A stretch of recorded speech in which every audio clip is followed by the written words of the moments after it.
À 7h05, la question santé d'Europe 1. Thomas Soto. Saviez-vous, Julie, qu'il fallait vous méfier de vos pansements ? Non. Bonjour, docteur Kierzek. Bonjour Thomas. On croit qu'ils nous protègent les bougres, mais ce n'est pas toujours le cas, en fait.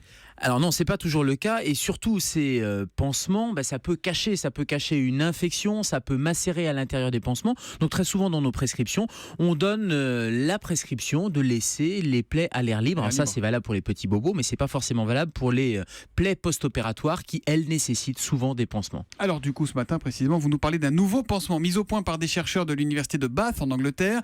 Qu'est-ce qu'ils ont de plus malin que les autres, ces nouveaux pansements ? Alors, on pourrait les surnommer les pansements lucioles. Pourquoi ? Parce qu'ils brillent quand la plaie est infectée. Donc ça permet, avec un pansement qui va recouvrir la plaie, de détecter une infection grâce à ce qu'on appelle le biofilm. Le biofilm, ce sont ces bactéries qui vont coloniser parfois la plaie post-opératoire. Elles colonisent et elles forment une espèce de couche de protection qui protège non pas la plaie, mais qui protège les bactéries. Eh bien, ce biofilm va pouvoir être détecté et colorié en fluorescent. Et comme sur certains aliments, là, quand la pastille change de couleur, c'est qu'il y a un problème. Exactement, cette couche de protection va permettre d'avoir une couleur fluorescente de ce pansement et donc à l'équipe soignante de détecter une surinfection de la plaie. Et ça peut servir à éviter quel type de problème concrètement ? Alors toutes les bactéries ne sont pas pathogènes, on le répète souvent. Il y en a qui nous veulent du bien. Il y a des bactéries qui font partie, elles sont saprophytes, elles font partie de la cicatrisation, donc toutes ne sont pas négatives. En revanche, il y a des bactéries comme l'Escherichia coli, le staphylocoque qu'il faut à tout prix détecter rapidement pour pouvoir traiter rapidement avant qu'elles n'infectent et qu'elles diffusent, et c'est la classique septicémie.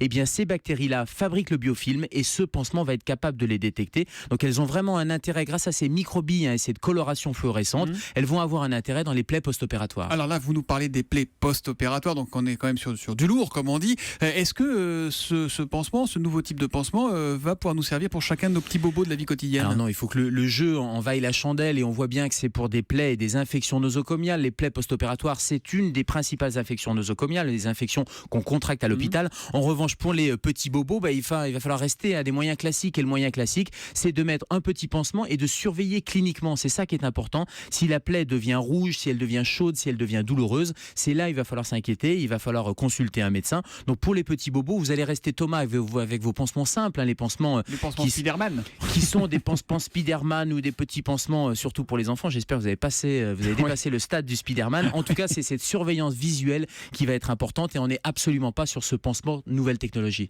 C'est pour quand ce pansement ? Parce qu'on parle au futur depuis tout à l'heure. On parle au futur, c'est de la recherche. Actuellement, les chercheurs sont sur des tests de sécurité et les premières études cliniques ne seraient que dans 2 ou 3 ans. D'accord. Donc on est vraiment sur une phase de recherche avec un long chemin. Et juste un petit coup de chapeau aux infirmières qui sont quand même les spécialistes des pansements. Il existe beaucoup de pansements, les alginates, des pansements hydrocellulaires. À chaque plaie, et notamment à chaque plaie chronique, un pansement. Et les infirmières sont souvent expertes. Le fils d'infirmière que je suis vous remercie, docteur Kierzek. Vous revenez donc lundi à 7h-5 pour la question santé d'Europe 1. À lundi, Gérard. À lundi, Thomas.